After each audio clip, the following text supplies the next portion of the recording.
Ganyan din, ha? Yan. Abay, magsasampa pa ng non-bailable cases ang Presidential Anti-Organized Crime Commission. Yan. Laban po ito kay Bamban Tarlac Mayor Alice Guo dahil sa umano'y pagkakasangkot sa Philippine Offshore Gaming Operators o POGO. Sinabi ni PAOK spokesperson Winston John Casio na may naipon? Ang dami! Oh. Criminal charges na isasampal daw po laban kay Guo.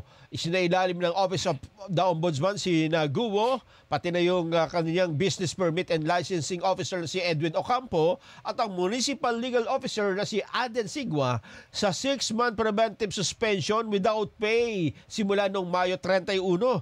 Kasunod naman ng administrative complaint ng Department of ng DILG para sa grave misconduct, serious dishonesty, gross neglect of duty at conduct prejudicial to the best interest of the service. Pero tungkol naman sa POGO raid sa Porac noong June 5, sinabi ni Casio na inaasahan nilang matatapos ang inventaryo ngayong weekend at titingnan ang lahat ng ebidensyang mayroon sila tulad ng dokumentaryo, testimonya at iba pa.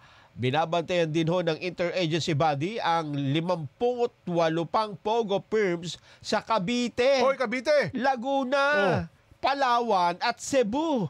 Bukod sa iba pa na maaaring mag-operate pa rin kahit na kansilado na ang kanilang mga license to operate din. Mag-operate pa pala. Yun na nga. Oho.